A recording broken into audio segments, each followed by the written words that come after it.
Bismillahirrahmanirrahim. Elhamdülillah ve salatu ve selamu ala Resulillah. Allahümme allimna ma yenfa'una ve enfa'na bima allamtana. Rabbana zidna ilmen nafiyan kerim. Assalamu alaikum ve rahmetullahi ve berekatuh.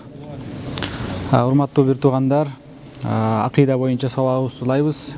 Biz buga çeyin İmam Sirajiddin el-Oshi bizim ol Osh'tan çıkan çoğun alım akidada Badul Amal деген kitabi var. Ыр түрүндө жазылган.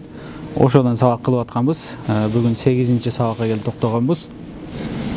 İmam Sirajiddin Oshi'nin murunqu sabактарда Алла Тааланы арулоо туурасында, Кудай Таалага ылайык келбеген сыфаттарды жокко чыгаруу, Кудай Тааланы Аллага ылайык келбеген сыфаттардан тазалоо, арулоо туурасында өткөнбүз. Ошого ылайык аягында бир 2 байт калган, 2 ырсабы.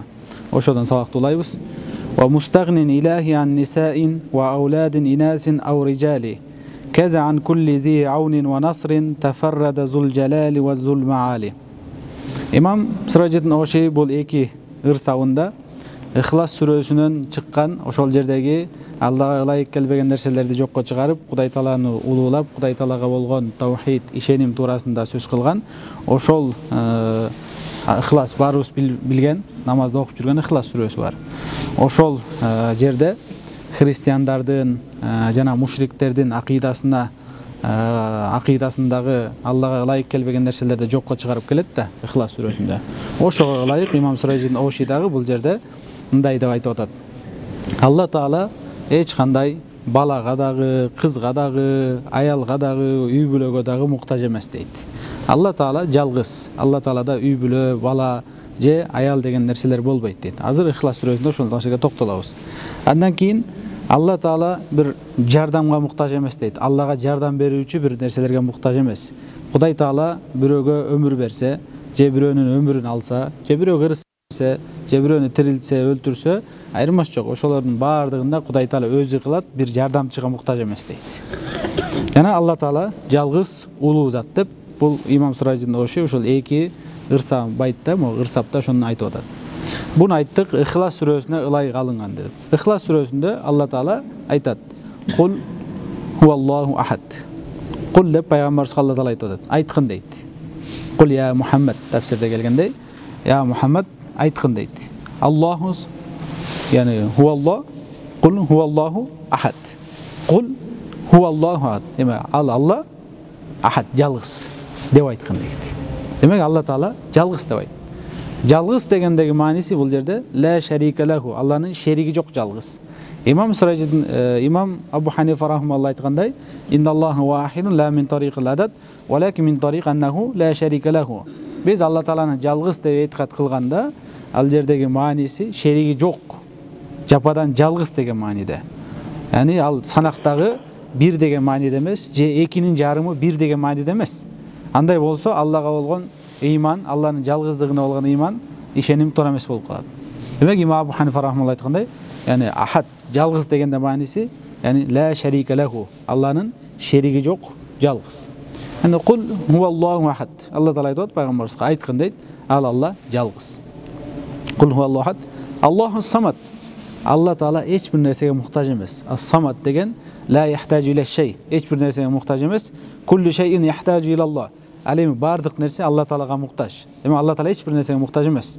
Алла Таала бир заманга муктаж эмес, бир маканга муктаж эмес, жаратылган нерселерге эч бирине муктаж эмес. Кудай Таала асманды жаратты, адамды жаратты, жерди жаратты, башка нерселерди жаратты, бирок ал нерселерге Алла Таала муктаж болгондугу үчүн жараткан жок. Демек Алла Таала эч бир нерсеге муктаж эмес дейт. Андан лам ялид ва лам юлад. Жана биз айтайын деген берде имам Sirajiddin Oshi ошол лам ялид ва лам юлад деген ушул аяттагы маанилерди бул жерде айткан да. Лам ялид дейт. Алла Таала бир нерседен Алла Тааладан бир нерсе пайда болгон эмес. Яни лам ялид дегенде түзмөтсө айта турган болсок, бу жерде Алла Таала төрөгөн эмес. Лам юлад десе Алла Тааладан эч бир нерсе төрөлгөн эмес. Бу жердеги мааниси, яни Алла Тааладан бир нерсе пайда болгон эмес. Айткандай, Иса алейхиссалам Алланын баласы деген сыяктуу. Демек лам ялид дегенде Алла Тааладан бир эч бир нерсе пайда болгон эмес. Яни лам ясдур анху шейун. Алла Тааладан бир нерсе пайда болгон эмес. Лам юлад дегенде яни Алла Таала башка бир нерседен пайда болгон эмес деген мааниде. Берде бул аятта жана имам Сурайжидин бердеги айткан маанилери, демек Алла Таала эч бир нерседен пайда болгон эмес, Алладан да бир нерсе, бир бөлүкчө пайда болгон эмес. Бул жерде христиандардын акыйдасына жооп болгон. Христиандарда эки топ бар экен. Алардын бириси айтат экен, Алла Тааланын хакыйкый баласы бар, ал Иса алейхиссалам дейт экен. Ошондой ишенимдеги бир тобу бар экен. Аларга ушул аят жооп болот. Ушул аятта Алла Таала алардын айтканын жалган экендигин ачыктап берди. Лам ялид ва лам юлад. Демек Алла Тааладан эч бир нерсе пайда болгон эмес. Алла Таала башка бир нерседен пайда болгон эмес. Бир асылдан, бир негизден анан пайда болгон. Алла Таала эзелтен эле жалгыз, түбөлүктүү жалгыз боюнча калат. Лам ялид ва лам юлад деген ушул жанагы христиандардын бир тобуна эмне болот атат? Жооп болот атат. Анан экинчи бар экен, алар айтат экен, жок, Алла Тааланын хакыйкый баласы жок, бирок Иса алейхиссаламды өзүнө бала кылып алган деген ишеним бар экен. Аларга башка бир аятта маттахазаллаху мин валад. Алла Таала эч бир нерсени, эч бир адамды өзүнө бала кылып алган эмес деген аят келет. Ошол экинчи аят менен христиандардын экинчи тобуна жооп болот атат. Демек Алла Таала жалгыз, Алла Таала эч бир нерсеге муктаж эмес, Алла Таала эч бир нерседен пайда болгон эмес, Алла Тааладан да бир нерсе пайда болгон эмес. Демек булардын бардыгы христиандардын туура эмес куфри этикаттарына, ишенимдерине жооп болгон. Андан кийин валам якун лаху куфуан ахад. Демек Алла Таалага теңдеш, окшош эч бир нерсе жок деген аят. Ошол Ихлас сүрөсү бул биздин жанагы Алла Тааланы аруулоо, Алла Тааланы таануудагы башка бир аятта келгендей лейсан камислиги шайун ва хуа самил басир. Демек Аллага окшош эч бир нерсе жок, Алла Таала угуучу, көрүүчү деп биз мурунку сабактарда айткандай, биринчи Алла Тааланы таанууда биз Аллага ылайык келбеген нерселерди жокко чыгарып, Алла Тааланы аруулап, анан Алла Таалага ысым сыпаттарды тагабыз. Куранда көргөзүлгөндөй. Демек Куранда лейса камислиги шайун, Аллага окшош эч бир нерсе жок. Алла Таала угуучу, көрүүчү деп. Биринчи Алла Тааланы танзих кылып, аруулап, анан кийин Алла Тааланы угуучу, көрүүчү деп атпайбы? Ушул биринчи лейса камислиги шайун дегендеги Алланы аруулоодо ушул Ихлас сүрөсү баштан аяк Кудай Тааланы аруулоо аяты болуп эсептелет. Ушул бизди Кудай Таалага болгон ишеним, Кудайды таануу, туура ыйман келтирүүдөгү негизги аяттардан болуп эсептелет. Демек Алла Таала жалгыз, эч бир нерсеге окшош эмес. Алла Таала бир нерседен пайда болгон эмес. Алла Тааладан да бир нерсе пайда болгон эмес. Алла Таала эч бир нерсеге окшош эмес, Аллага тең келүүчү эч бир нерсе жок. Ушул негизги биздин акыйдабыз ушул болуп эсептелет. Имам Сурайжидин Оши бул жерде ошол жөнүндө сөз кылды. Алла Таала бир балага дагы, үй бүлө, бала чака, аял башка нерсеге муктаж эмес. Христиандар айткандай, Алла Таала Иса алейхиссалам Алланын баласы деген бул куфур акыйда. Яны мусулман эместердин акыйдасы, христиандардын. Андан тышкары берде эч бир нерсе Алла Таала эч бир жардамчыга муктаж эмес. Алла Таала бүт нерсени өзү жаратат, өзү жоктон бар кылат. Ошол жөнүндө сөз кылган. Бул мурунку сабагыбыздын аяк жагы болгон. Бүгүнкү негизги токтоло турган темабыз бүгүнкү бул нубуват туурасында. Өзү акыйда бабында, акыйдада бул 3 бап бар, 3 чоң бөлүк бар. Биринчиси ал-илахият дейт. Илахиятта бул Алла Тааланы таануу, Кудай Тааланын сыфаттары, биз кантип Кудай Тааланы тааныйбыз, кантип билебиз, Алла Тааланын сыфаттары, жана башка Алланын аруулоо сыфаттары, Алла Тааланын зати, Алланын затына таандык сыфаттары, Алла Тааланын фиали иштерине таандык сыфаттары, биз Алла Тааланы тааныганда сыфаттар менен тааныйбыз. Ушул жөнүндө сөз болот кыскасы. Яны илахият дегенде. Ушул жөнүндө буга чейин бир нече 6-7 сабакта ошол туурасында айтканбыз. Анан экинчи бөлүгү болот. Бул экинчи бөлүгүн ан-нубуват дейбиз. Ан-нубуват бул пайгамбарлар туурасында болот. Кантип пайгамбарларды биз тааныйбыз? Пайгамбарларда кандай сыпаттар табылыш керек? Кантип пайгамбарларга биз ыйман келтиребиз? Жалпы пайгамбарларга. Анын ичинде пайгамбар саллаллаху алейхи вассаламдын өзүнө ыйман келтирүүдө дагы бир нече шарттар бар. Ошолор туурасында бүгүн сөз кылабыз. Имам Сурайжидин Оши бул ошол экинчи акыйданын экинчи бабындагы нубуват туурасында сөз кылган турат. Анан үчүнчүсү ас-сам'ият деп коебуз. Бул сам'ият бул адам биз угуп гана ыйман келтирүүчү нерселер болот.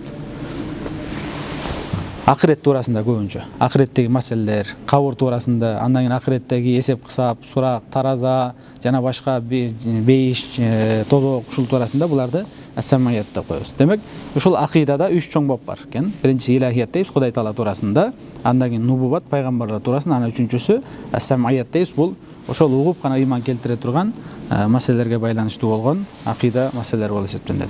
Имам Сурайжидин Оши ошол нубуват туурасында биякта эми сөз кылат. Биринчи баштаганда эле Ve Zulkarneyni lem yu'raf nabiyyan kaza Luqmanu fahzaran jidali deydi.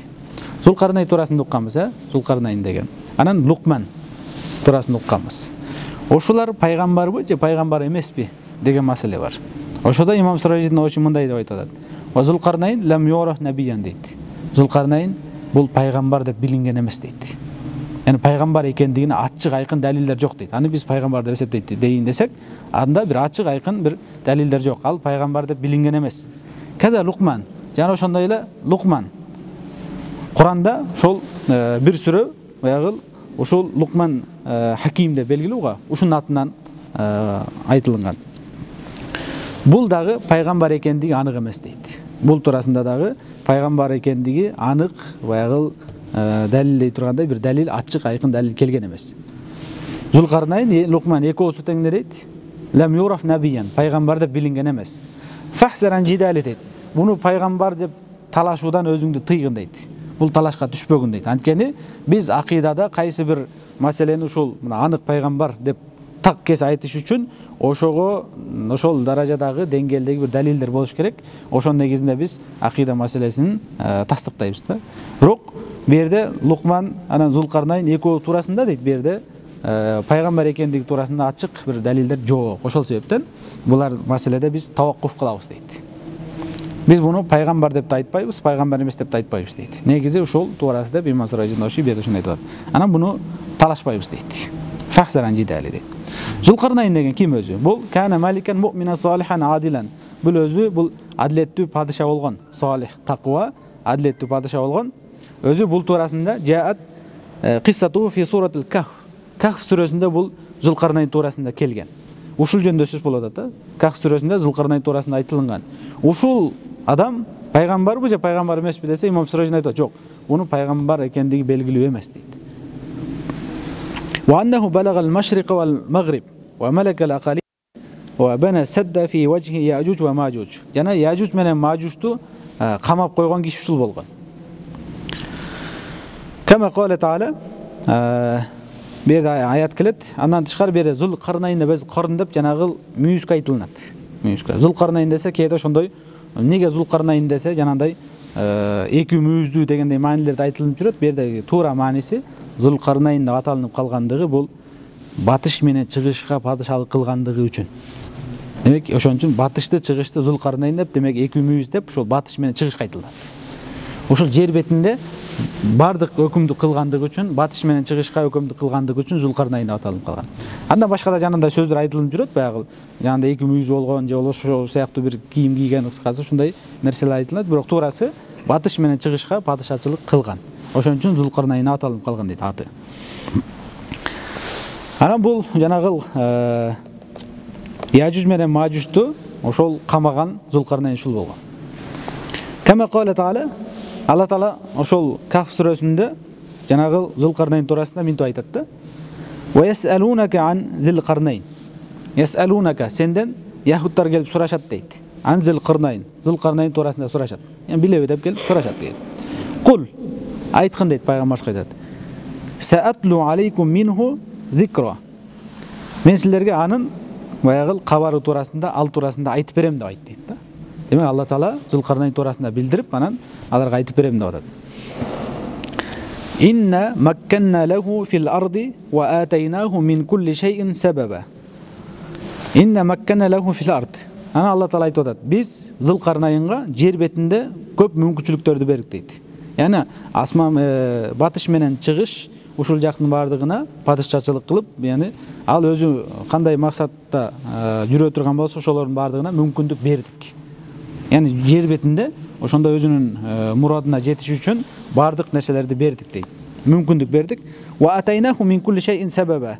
Жана бардык нерсенин себебин бердик дейт. Себебин дегенде, yani ошол өзүнүн баягы мурадына, максатына жетүүчү тариктердин, жолдордун бардыгын бердик дейт. Ana Zulkarneyn ошол батыш менен чыгышка падышалык кылган.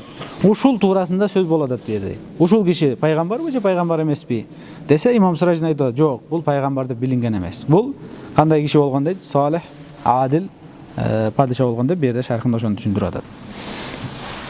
Анан Зулкарнайн аталынып калгандыгы жаңа эленке айттык. Зулкарнайн аталынып калгандыгы ушул батыш менен чыгышка падышалык кылып ушул жака ээлик кылгандыгы үчүн бул Зулкарнайн деп аталынып калган. Анан кээ бирлер ошол Зулкарнайн деген бул жана Александр Македонский бар го, ошону да айтып жүрүшөт дейт. Жок, бул туура эмес дейт. Александр Македонский ал биз жаңа эле айтып аткан берде Куранда айтылган Зулкарнайн ал эмес дейт. Ал деле ошол сыяктуу мисалы Искандар Александр, ол Мысырда, Мысыр, Египетте Искандария деген шаар бар. Yani ошону негиздеген Александрия деп айтылат го. Ошо ал Зулкарнайн ал эмес берде. Ал өзү биз жайгыл берде сөз кылып аткан киши ал эмес. Кээ бирлер ошол деп да айткандар бар, бирок ал эмес. Фалискандар Зулкарнайн хаза кана мушрикан. Yani бул жанагыл Мısırдагы жанагыл Александрия, Искандария шаарын негиздеген Александр Македонский ал мушрик болгон. Ал жөндө сөз болгон жок. Ал такыр эле башка адам да. Кээ бирлер ошону аралаштырып алат, ошол болгон деп. Ва кана ба'да Зулкарнайн al-mu'min al-awwal bi zamanin tawil дейт. Бул жанагыл Александр Македонский биз жанагыл тарыхта окуган. Ал биз жаңы эле сөз кылып аткан Зулкарнайндан кийин канча бир убакыттан келген. İz kana bayna zamanayhi azyada min 1000 sene deydi. Ekon ortosun qaray turgan bolsok deydi. 2000 жылдан ашык deydi. Ашык жылдан келген deydi. Демек ал Александр Македонский эмес deydi. Бердеги Куранда айтылган, биз жаңа эле сөз кылып аткан пайгамбарбы же пайгамбар эмеспи деп сөз кылып аткан ал Александр Македонский эмес deydi. Экинчиси болду. Биринчи Зулкарнайн туурасында сөз кылдык. Анан Лукман Fakat kana rajulan mu'minan. Bu dağı mu'min, salih kişi olgun. Atahullahu Teala al-hikma. Buga danışmanlık bergen. Akılmandık, danışmanlık bergen. Oşun için Luqman al-Hakim deb aytılınat. Faqala subhanahu bul turasında Allah Teala şunu aytadi. Wa laqad atayna Luqmana al-hikmata an ishkur lillahi deb. Demek biz Luqman aleyhissalamga hikmatni berdik deb atadi. Berde dağı Kur'anda da şu Luqman al-Hakim turasında söz bolgan. Бердек биз сөз кылып атканда ушул киши туурасында болот атат. Бул пайгамбарбы же пайгамбар эмеспи десе, жок, биз муну пайгамбар дагы, пайгамбар эмес деп айтпайбыз дейт. Бунун пайгамбар экендигинде дагы бир кат'ий, бир толук бир ишеним бере турган далилдер жок дейт. Анан пайгамбар эмес дейин десек дагы, ал туурасында дагы бир кат'ий бир нерселер жок биздин колубузда. Ошол себептен биз таваккуф кылабыз дейт. Буну пайгамбар дагы, пайгамбар эмес деп айтпайбыз дейт. Бирок уламалар көпчүлүгү пайгамбар эмес, салих адам болгон деп айтышат.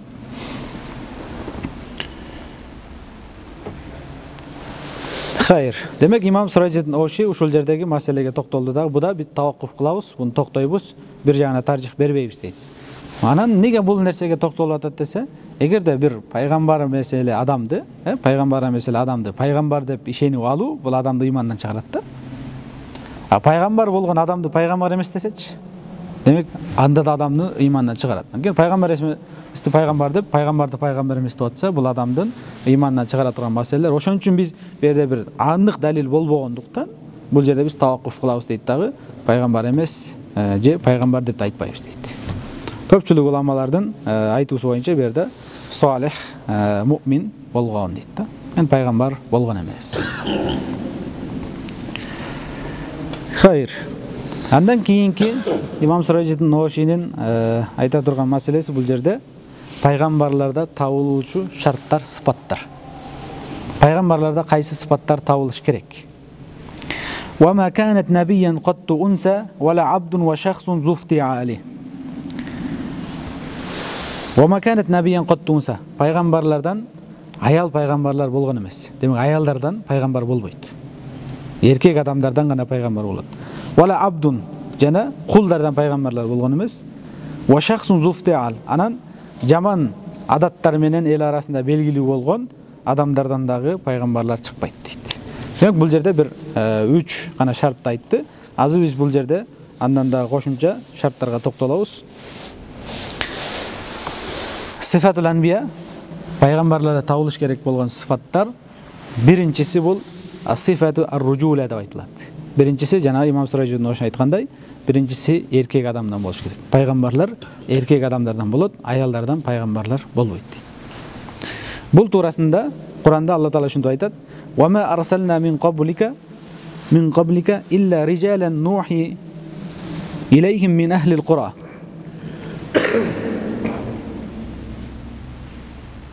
وما أرسلنا من قبلك إلا رجالا نوحي إليهم من أهل القرى.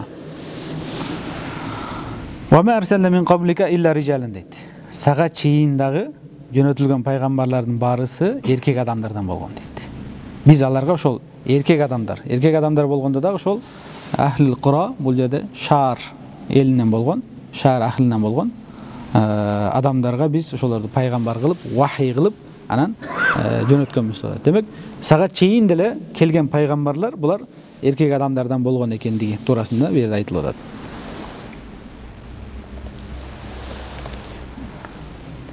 Биринчи шарты ошол эркек адам болуш керек экен. Пайгамбарлар эркек адамдардан болот экен. Экинчиси as-sifatu saniya, экинчиси al-hurriya. Жана имам Сурайжидин ошо айткандай, вала абд деди го, абд болбош керек, кул болбош керек. Эркин адам болуш керек экен. Пайгамбарлар ошол эркин адамдардан болот, куллардан болбойт. Анткени кул деген нерсе бул өзү бирөөнүн мүлкү болот да. Кул десе бир адамдын мүлкү болот ал. Ал каалагандай жумшайт. Демек өзүнүн кожоюнунун тапшырмасынан, анын буйругунан бошой албаган адам кул. Ал кантип элге Алладан келген шарият жеткизиши мүмкүн. Жана ошондой эле ал кул дагы баягы адамга бир ылдый даражаны бере турган болуп эсептелинет. Бул туурасында Алла Таала ошондой айтат: "Дарабаллаху масалан абдан мамлукан ла яqdiru ala shay'in." Алла Таала бир кулдун мисалын келтирет дейт. Дарабаллаху масалан абдан мамлукан ла яqdiru ala shay'in дейт. Бир кул, ал эч бир нерсеге кудурети жетпеген кул. Wa man razaqnahu minna rizqan hasanan fahuwa yunfiqu minhu sirra wa jahra. Hal yastawun? Alhamdulillahi bal aktharuhum la ya'lamun. Bu yerде ошо Алла Таала кулду мисал кылып атат дейт. Эч бир нерсеге кудурети жетпеген. Жана ошондой эле хур, эркин адам. Эркин адам бар дейт. Ал ага биз жакшы ырыскы берет дейт. Рызкан хасанан, анан ал ырыскыны жумшайт дейт. Баягы садака кылат, закетін берет, жакшылыкка жумшайт. Минху сирран ва жахран, аны жашырундагы, купуядагы, анан жариядагы. Ушул адамдар бири-бирине тең келеби дейт да. Yani hal yastavuna, demek bular tengelebedi. Çok tengelbeydi da. Demek bular tengelbeydi. Demek paygambarlardan kullar bolbeydi dedi. Yani erkin adamlar. Bir yerde misal ayattagı aytkan misal bul yani bul kul menen erkin adamdan ayırması bar dedi. Kul erkin adam kıla turgan işti kıla albaydı dedi. Kul biröөнүн mülkündögi adam. Demek kullardan paygambarlar bolbeydi. Erkin adamlar bolot. Bul ikinci sıfat eken. Üçüncüsü el-adamiyye. Adamlardan bolot. Cinlerden jana periştelerden paygambarlar jönötülbeydi. Demek paygambarlar ошол адамдардын өзүнүн жынысынан болот. Бул туурасында Алла Таала ошол Куранда мындай деп айтат: "Qalat lahum rusuluhum in nahnu illa basharun mislukum walakin Allahu yamunnu ala man yasha min ibadihi." Qalat lahum rusuluhum deyт. Аларга, яны адамдарга айтып атат. Rusuluhum, аларга жөнөтүлгөн пайгамбарлар айтат экен. In nahnu illa basharun mislukum. Biz силер сыяктуу адамдарбыз. Sizlerden ele bolgon, sizlerdey bolgon adamdarbыз. Walakin Allah yamunnu ala may yasha min ibadihi. Бирок Алла Таала өзүнүн пенделеринен кимди кааласа, ага артыкчылык берип коет дейт. Аны өйдө кылып коет. Yani бу жерде айтайын дегени, кимди кааласа пайгамбарлыкты берип коет дейт. Бу жердеги ошол пайгамбарлар адам баласынан болот экендигине далил болот дейт да. Анткени бу жерде аларга пайгамбарлар айтып да, биз силер сыяктуу адамбыз деп атат да. Yani биз периште эмеспиз деп атат. Биз де силердей болгон адамбыз. Бирок Алла Таала кааласа пенделердин арасынан пайгамбарлык берип коет экен дейт. Демек үчүнчү шарт эмне экен? Адам баласынан болуш керек. Жиндерден пайгамбарлар болбойт. Жиндерден пайгамбарлар болбойт. Жиндер Жин сүрөсүндө пайгамбар саллаллаху алейхи вассаламга жиндер келип, пайгамбарыбыздын кыраатын, Куран окуганын угуп, анан өзүнүн коомуна барып айтып баргандыгы туурасында келет. Жиндерден пайгамбарлар болбойт. Ал аятта мынтип айтат: "Кул ухия илейя аннаху стамаа нафарун минал джинни фaqalu инна сами'на Qur'anan ajaba yahdi ila ar-rushdi fa amanna bihi wa lan nushrika bi rabbina ahada." Кул. Алла Таала айтып атат пайгамбарыбызга, айткын дейт. Ухия илейе, мага вахи болду. Яны мага кабар берилди Алла Таала тараптан. Аннаху истама нафару минал джин. Джиндердин бир тобу келип укту дейт. Яны пайгамбарыбыздын Куранын окуганын угушту. Алланын сөзүн угушту. Аннаху истама нафару минал джин дейт. Бир тобу келип угушту. Факолу, анан алар айтты джиндер дейт. Инна сами'на Кур'анан ажаба дейт. Биз ажайып бир таң калыштуу болгон Куранды уктук деп айтты. Анын баягы Курандын араб тилин билгендер билет. Ошол араб тилиндеги баягы Курандын фасахаттыгы, балагаттыгы, яны баягы маанилеринин ажайып экендиги, ал жердеги Курандын ошол тартиптештирилип, сөздөрдүн тартибинде, маанилеринде аябай ажайып болгон нерсени айтышканда. Анан дагы бул Куран дейт, жиндер айтышып атат. Яхди ила руш дейт, адамдарды, яны жалпы ошол ким укса дагы ошолордун баарысын хидаятка баштайт дейт Куран. Яны жиндер ошентип айтышып атат да. Яхди ила руш, бул Куран ушундай экен, ажайып нерсе экен. Жана дагы бул хидаятка баштай турган нерсе. Фа аманна бихи, биз буга ыйман келтирдик деп жиндер айтат экен. Валан нушрика би раббина ахада. Биз Алла Таалага эч бир нерсени шерик кылбайбыз деп. Демек мындан келип чыгып атат, ошол жиндер келип адамдардан болгон пайгамбарлардан шариятты үйрөнүп кеткендиги. Демек мындан келип чыгып атат, жиндерден пайгамбарлар чыкпайт деп атат. Жана ошондой эле периштелерден дагы пайгамбарлар болбойт. Пайгамбарлар адамдардан гана болот экен. Бул үчүнчү сыпат болду. Эмне үчүн жиндерден пайгамбарлар болбой, адамдардан пайгамбарлар болот? Неге мындай болуп калды? Анткени жиндер бизди көрөт дагы, биз жиндерди көрбөйбүз. Демек биз эгер жиндерден пайгамбарлар боло турган болсо, биз аларды көрбөсөк кантип алардан шарият үйрөнөбүз? А жиндер бизди көрөт, адамдарды көрөт, келип пайгамбарлардан ошол шариятты үйрөнүп кете берет.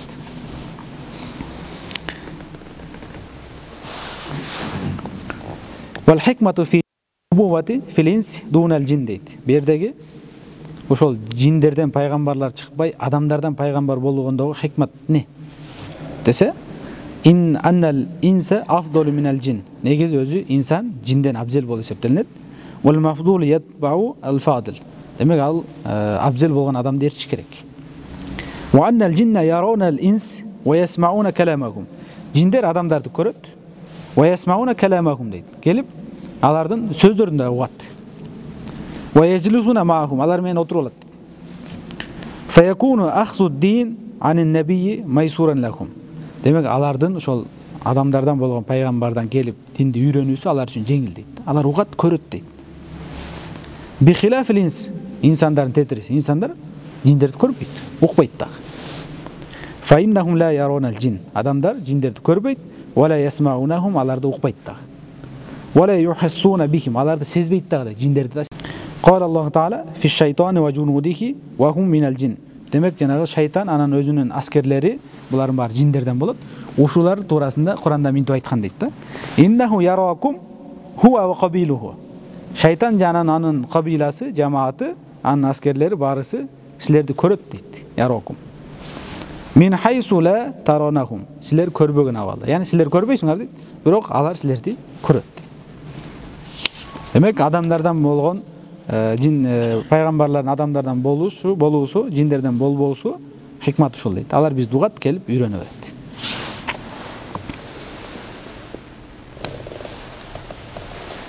Жана ошондой эле периштелерде да ошондой. Биз периштелерди көрбөйбүз.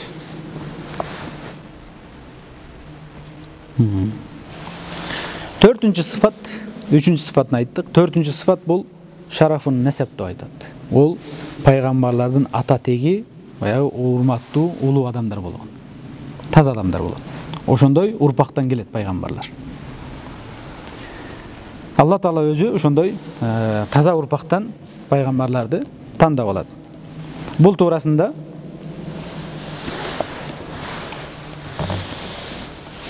Пайгамбар саллаллаху алейхи ва саллям ошондой айтат: "Инна Аллах истафа Курайшан мин бани Исмаил." Исмаил балдарынан, Исмаил, бани Исмаилдан Курайшты тандап алды дейт. Курайш уруусун тандап алды. "Вастафа бани Хашим мин Курайш." Ал эми Курайштын ичинен бани Хашимди тандап алды дейт. Хашим уруусу да, Хашимдин балдары. Вастафани мин бани Хашим. Ал эми ошо Хашимдин арасына мени тандап ал дейт. Демек, ошентип тандалып келет дейт да. Андан тышкары дагы Херакл Пайгамбар саллаллаху алейхи вассалам падышаларга жана айтып рисалат жөнөткөн го учурунда. Ошондо Геракл дейбиз го. Ошону менен болгон хеварда, баарлашууда, ошол жерде сөздө Малик Рум болгон бул. Румдун падышасы болгон. Ушул Геракл ма Аби Суфиян дейт. Аби Суфиян менен сүйлөшүп атканда ушул нерселерди сураганда, Ясалу ан Сайидина Мухаммад саллаллаху алейхи вассалам, пайгамбар сурасында ушинтип сураган экен. Фақал ил туржуман дейт. Жанагы котормочусуна айткан. Кул лаху, ага айткын дейт. Берде Абу Суфиянга айтты атат да. Саалтука ан насабихи. Анын насабы туурасында сурадым. Фазакарта аннаху фикум зу насаб. Силердин араңардагы анын насабы өтө улуу, баягы таза адамдар, ак сөөк адамдар экендигин айттың деп атат. Факазалика русулу тубасу фи насаби каумиха дейт. Ошондой эле пайгамбарлар өзүнүн ошондой баягы таза урпактардан, таза насаптан келет дейт да. Демек ушулардын негизинде дейт, бул пайгамбарлар ошондой таза насаптан келет. Жана ошондой эле Алла Таала ва ахбарана Аллаху Таала бима қалатху самуду линабийихим салих дейт. Салих пайгамбарга ошол коому, Самуд коому ушунда ушинтип айтышкан экен да ага. Қалу я салиху қад кунта фина маржуван қабла хаза дейт. Баягы Самуд коому Салих алейхиссаламга айтып атат. Я Салих дейт. Алар карыйлап айтып атат. Қад кунта фина маржуван дейт. Берде маржуван деген Ибн Аббас радиаллаху анху айтат экен. Фадилан хайран дейт. Сен биздин арабызда эң жакшы элең дейт. Қад кунта фина маржуван. Сен биздин арабызда эң жакшы адам элең дейт. Жакшыбыз элең сен. Қабла хаза, яни сага ушул пайгамбарлык берилгенге чейин эле. Сага пайгамбарлык берилгенге чейин эле биз сени тандап, сенин артыңан жүрө турган адам элең деп атат да. Най кунна наржу ан такуна фина сайидан қабла даъватика нубува дейт. Сен өзүңдү пайгамбар бер жарыялап пайгамбарлыгыңды билдиргенге чейин эле биз сени ээрчип, сен биздин башчыбыз болууңду биз үмүт кылат элек дейт. Демек көрүңөр, пайгамбарлык келгенге чейин эле пайгамбарлар ошондой коомунда кадыр барктуу, яна зуу насабы насили таза улуу адамдардан болот дейт. Бул 4-чү сыфат болду. Андан кийин 5-чи сыфат ал истифа деп айтылат, бул тандалган болуш керек. Тандалуу, тандалган деп айтабыз. Пайгамбарлар Алла Таала тараптан гана тандалып алынат. Эч бир адам өзүнүн ибадаты менен, Аллага болгон кулчулугу менен, бир жакшылыктардын себебинен, же бир кайсы бир ибадаттарды аткарып, кайсы бир ошол жакшылык жолдорун аткарып жүрүп, бир пайгамбарлык даражага жете албайт. Пайгамбарды бул Алла гана тандап алат. Алла Таала бере турган даража. Эч бир адам пайгамбарлык даражага өзүнүн аракети менен жетет деген нерсе жок дейт. Демек, 5-чи сыфат бул тандалган болуш керек. Пайгамбарларды Алла Таала өзү тандап алат. Сен канчалык аракет кылып бүттүк шарият көргөзүлгөндөгү Алланын алдындагы даражаңдын жогору болуусу туурасында айтылган бүт шарттарды аткарсаң дагы пайгамбарлык даражага жетпейсиң дейт да. Яни пайгамбар дегенди Алла гана өзү тандап алат. Бул туурасында Алла Таала ошондо айтат: Аллаху ястафи минал малаикати русулан ва минан нас.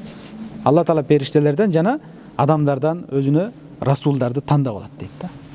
Демек, Жибрил алейхиссалам Алла менен пайгамбарлардын ортосундагы расул болгон да, мисалы. Пайгамбарлардын ортосунда. Ал эми Алла Таала адамдардан дагы адамдарга пайгамбарларды тандап алат дейт, расулдарды. Демек, бу жерде Алла Таала өзү тандайт дейт да. Бул 5-чи сыфат. Андан кийин 6-чы сыфат. Бул 6-чы сыфатка келсек, саламатул жисм ва жамалул вajh деп айтылат. Дене мүчөсү таза, толук, айыбы жок болуш керек. Ушул шарт. Демек, Алла Таала ошол пайгамбарлар жер бетинде Алла Тааланын далилдери, хожжаттары болуп саналат. Алар Алладан келген динди жеткизүүчү адамдар болот. Демек, ошондой болгондон аларда бир адамдар айыптай турган айыптар болбош керек дейт. Денесинде дагы, сөзүндө дагы, башка нерселеринде хулукан, анан халкан деп айтабыз. Жаратылышында дагы кулук мүнөз, жүрүш турушун бардык жарабынан баягы ошол шариятты жеткизүүгө бир кедерги тийгизе турган сыпаттар болбош керек. Пайгамбарлардын дене мүчөсү таза болуш керек, айыптардан таза болуш керек. Ушул 6-чы шарт болуп эсептелет.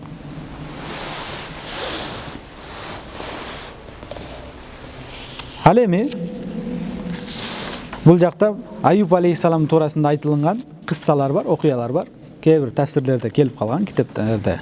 Бул окуялар негизи бул жактагы акыйда маселелерине туура келбейт. Пайгамбарларда табылыш керек болгон шарттарга туура келбейт. Ал ошол кысса айтылып жүрөт, окуя.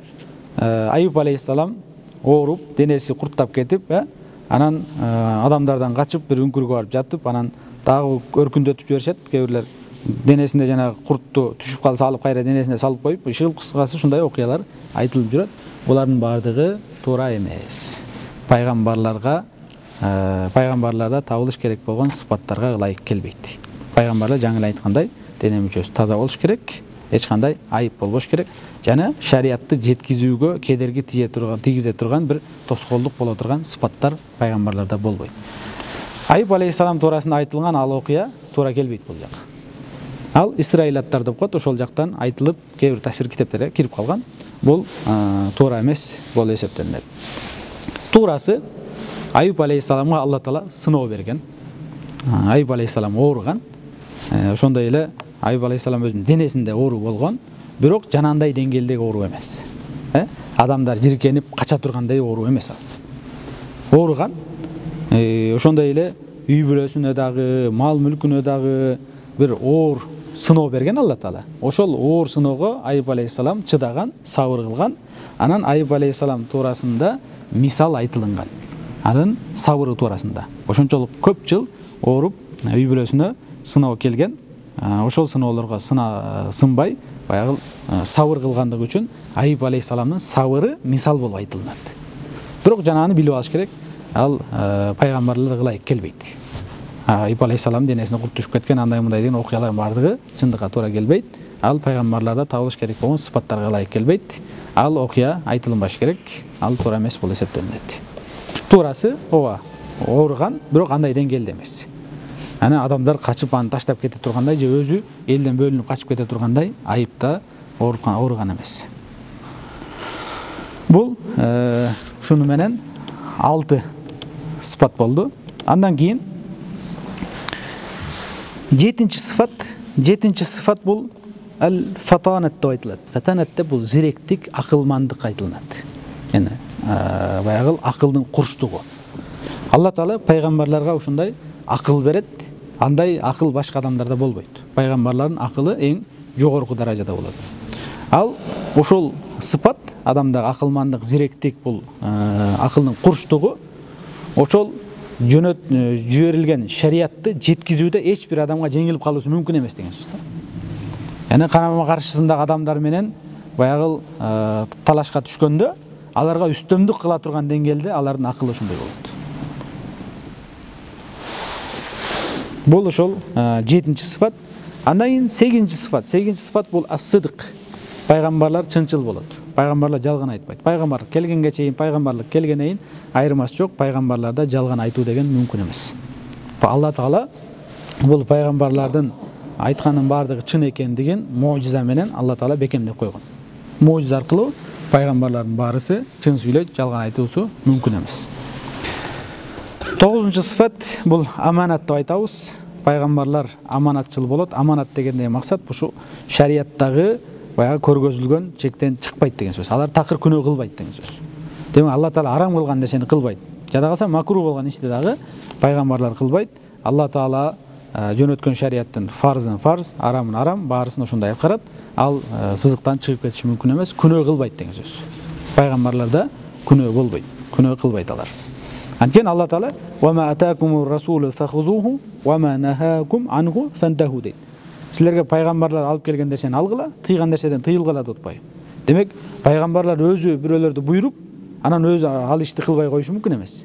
Бирөөлөрдү келип туруп, бул ишти кылбагыла деп тыйып туруп, анан өзү ал иштен тыйылбай коюусу бул акылга сыйбаган нерсе. Ошол себептен пайгамбарлар ушундай аманатчыл болот. Аманатчыл дегенде максат бул кийинки сабактарда кененирээк өтөбүз. Пайгамбарлар күнөө иш кылбайт, муну асмат маасум деп айтабыз. Анан 10-чы сыфат бул жерде китептеги эскерилген ушул 10-чы сыфат менен токтойт. Бул 10-чы сыфат ат-таблигh деп коет, бул жеткизүү. Пайгамбарларда табылыш керек болгон сыфат бул жеткизүү. Алла Таала тараптан берилген шариятты толук элге жеткизүүчү болот алар. Кайсы бир шарияттын бир бөлүгү катып алуу деген нерсе жок. Эгер жеткизбей койсо ал пайгамбар болбой калат. Демек пайгамбарлардын шарты. Ал жүктөлгөн шариятты эмне кылыш керек? Жеткизиш керек. Хайыр. Ушу менен 10 сыфат эскерилди, пайгамбарларда табылыш керек болгон 10 сыфат. Ушул 10 сыфат пайгамбарлардын бардыгында табылыш керек. Хайыр. Бүгүнчө ушул жерден токтоп турабыз. Аллаху алем.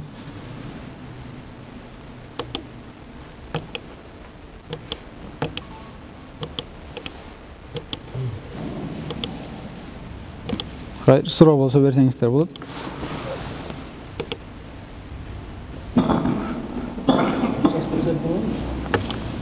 Mesela selamın hatası yoktur görmez be. Yani Meryem Eneviz'in törüp çıkırdığını ben Peygamber'in rivayetini gelir mi? Негизи ооба. Иса алейхиссалам атасыз төрөлгөн. Бул муажиза болгон. Муажиза дейбиз. Пайгамбар эме үчүн муажиза. Иса алейхиссаламдын муажиза экендиги ошол атасы төрөлгөндүгү. Алла Таала кааласа атасы да төрөт. Адам пайда кылып коет. Алла Таала кааласа энеси жок деле пайда кылып коюшу мүмкүн. Яна Алланын кудуретинде булдай жөнөкөй эле нерсе. Яна Алланын кудурети, Алла Таала Иса алейхиссаламды ошондой атасы жараткан. Бул жакта китептерде келет. 1 саатта боюнда болуп, 1 саатта төрөгөн. 1 сааттын ичинде ошол нерсе болгон. Бул Иса алейхиссалам үчүн эмне болгон? Муажиза болгон да. Яна Иса алейхиссалам муажиза. 1 саатта Мариям энебизде боюнда болуп, 1 саатта төрөгөн. Бул жакта китептерде ошол нерсени айтат. Ошондой болгон.